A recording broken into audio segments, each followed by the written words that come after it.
Halo Diazens, ketemu lagi dengan saya Ega dalam konten Dia Misteri.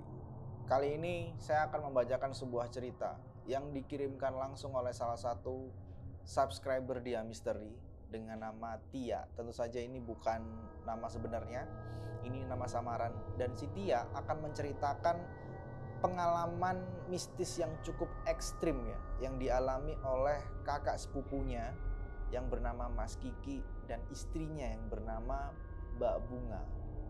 Jadi mereka mengalami kejadian yang ya bisa dibilang gak masuk akal, tapi juga mengerikan. Seperti apa kisahnya? Langsung aja kita masuk ke ceritanya.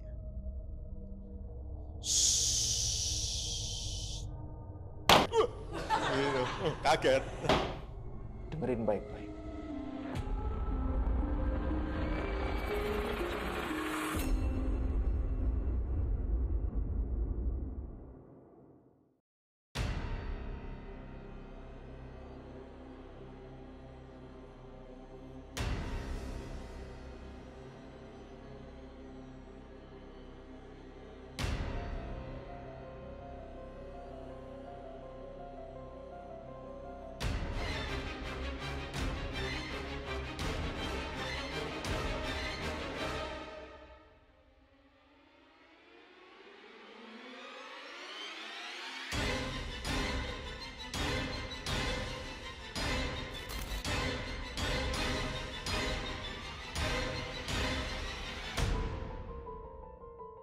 Tahun 2005 menjadi sebuah momen yang tidak akan terlupakan bagi Mas Kiki dan juga Mbak Bunga, di mana mereka saat itu mengambil keputusan yang cukup berani, yakni pindah dari kota untuk menuju sebuah pelosok desa di daerah Sumatera.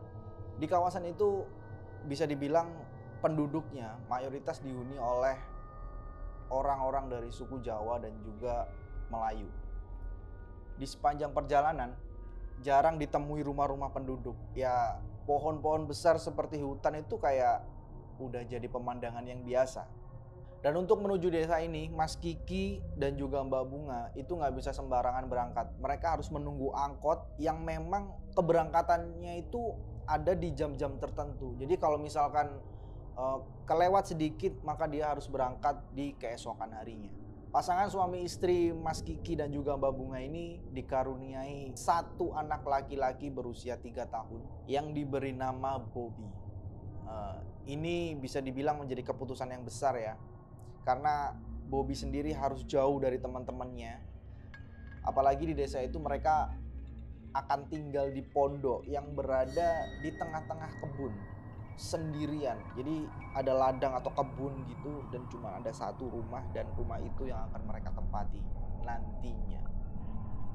Kebetulan Mbak Bunga menemani suaminya Mas Kiki ini untuk ngurus kebun pemberian dari orang tua Mas Kiki. Sampai pada angkot itu berhenti, di mana angkot yang membawa Mas Kiki, Mbak Bunga dan juga Bobby sampai. Mas Kiki berjalan menyusuri jalan setapak untuk menuju pondok yang akan mereka tempati atau yang akan mereka tinggali. Jalanan yang mereka susuri melewati lembah dan juga tebing yang sangat curam lah ya, bisa dibilang. Ada beberapa sungai kecil di antara tebing-tebing itu menuju ke pondok yang akan mereka tempati. Dan di sungai itulah nanti Mbak Bunga dan keluarganya akan mandi, mencuci dan juga mengambil air minum. Sebagai gambaran aja ya, pondok atau rumah yang mereka tempati ini terbuat dari kayu, seng dan juga bambu. Jadi kayak rumah panggung gitu. Dan pemukiman di sana itu jaraknya sekitar 3 kilo dari tempat pondok ini, cukup jauh ya. Dan di pemukiman ini bernama Desa Parita, di mana orang biasanya menunggu angkot di sana untuk pergi ke kota. Hari demi hari berlalu, Mbak Bunga mulai beradaptasi ya dengan lingkungan yang ada. Dan untuk memenuhi kebutuhan makan mereka, mereka harus menanam sayur dan juga memelihara ayam. Kehidupan mereka di pondok selama beberapa bulan itu adem ayem, gak ada yang aneh-aneh. Sampai tiba waktunya mereka menjalani bulan kelima, di mana Mbak Bunga ini menunjukkan sifat-sifat yang mulai aneh-aneh. Dia yang awalnya rajin untuk mengambil air, membersihkan rumah, kemudian memasak dari pagi, sore sampai malam, tiba-tiba menjadi sering melamun. Dan di sini Mas Kiki kayak mengira kalau istrinya ini lagi kecapean. Tapi lama-kelamaan sifat dari Mbak Bunga ini jadi makin aneh. Beberapa kali dia sering mendapati istrinya lagi teriak-teriak, hilang dari pondok, tidur di jalan. Sampai pernah satu ketika Mbak Bunga ini dipergoki sedang mengunyah tanah dari halaman rumahnya. Karena semakin khawatir, Mas Kiki ini membawa kedua orang tuanya untuk tinggal di pondok. Kebetulan gak jauh dari pondok mereka, ini adalah pondok yang juga biasa ditinggali oleh orang tua Mas Kiki.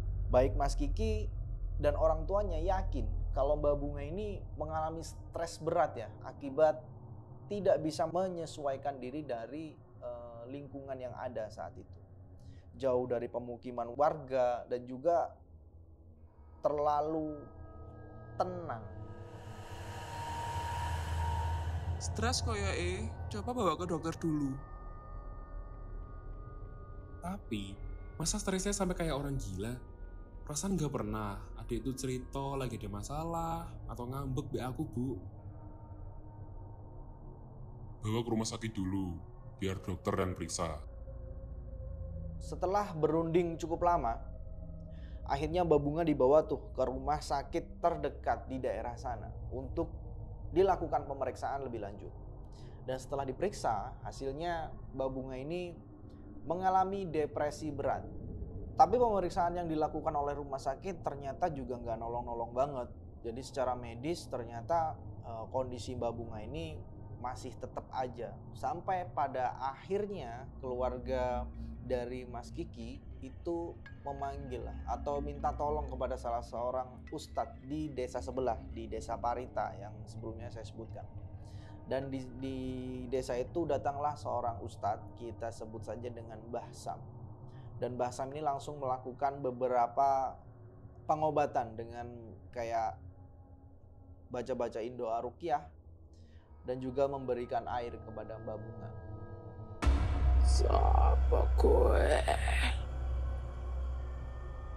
Siapa kowe ngalang-ngalangi aku? Dan itu adalah kalimat pertama yang diucapkan oleh Mbak Bunga setelah sekian lama diam. Jadi selama dia mengalami hal-hal aneh itu atau menunjukkan sifat-sifat aneh, Mbak Bunga ini cenderung diam tanpa bicara. Setelah mendapat beberapa usapan dari Mbah Sam, Mbak Bunga akhirnya pingsan dan ditidurkan di kamarnya. Bojomu telepon. Hah? Telepon piye, Mbah? Tanah kebon mikirnya sing joko. Bojomu iku rentan dikowo karo sing duwe tanah. Sopo sing duwe tanah, Mbah? Mamati. Sebelum pergi, Mbah Sam menitipkan beberapa pesan kepada suaminya yaitu Mas Kiki untuk mengusapkan air di dahinya Mbak Bunga setiap dia akan tidur, dan juga air itu harus diteteskan beberapa kali di makanan yang ingin dia makan, yang akan dimakan sama Bunga ya. Sampai 2 hari berlalu, akhirnya Mbak Bunga kembali membaik dan bisa diajak berkomunikasi meskipun cuman ngangguk dan geleng-geleng kepala. Di sisi lain, Mas Kiki ini masih bingung ya dengan ucapan Mbah Sam tentang sosok yang sudah merasuki istrinya. Ya gimana nggak bingung ya, soalnya setahu dia nggak pernah ngalamin hal-hal mistis tuh di kebun. Adem ayem aja, nggak ada apa-apa. Tapi kenapa ketika dia membawa istrinya malah terjadi hal-hal seperti ini? Dan malam itu Mas Kiki memutuskan untuk berjaga-jagalah dan tanpa diminta, ternyata orang tua Mas Kiki dan juga beberapa saudara itu ikut ngebantu. Suasana malam seperti biasa, ya gelap, dingin karena di kebun dan juga diiringi dengan suara-suara hewan malam. Sampai tiba-tiba Bunga hilang. sontak Mas Kiki pun kaget. Loh, kok bisa istrinya hilang? Loh, hilang piye? Hilang, ra ono nang kamar, nang mburi lo ya ora ono. Mas Kiki dan Bapak langsung mencari di mana keberadaan Mbak Bunga. Dia cari-cari tuh, tapi nggak ketemu. Sampai hampir subuh, saat mereka hampir putus asa, tiba-tiba mereka menemukan Mbak Bunga, istri dari Mas Kiki, ini tidur di jalan seperti orang tidur pada umumnya. Nah itu dia Zens. Kira-kira apa nih yang sedang menimpa Mbak Bunga? Kenapa dia bisa sampai kesurupan? Dan apakah ini bisa sembuh? Mengingat Mbak Bunga sendiri bukan orang situ. Dan seperti apa nasibnya nanti saat dia tinggal di pondok itu. Jangan lupa saksikan di part selanjutnya, karena part selanjutnya ini akan jauh lebih intens ya secara cerita. Jadi tungguin part selanjutnya. Part ini selesai sampai di sini dulu. Jangan lupa like, comment, share, dan subscribe untuk konten Dia Misteri ada di sini. Loncengnya jangan lupa dihidupin biar kalian tahu kapan kita upload video baru. Oke, sampai ketemu di part selanjutnya. See ya.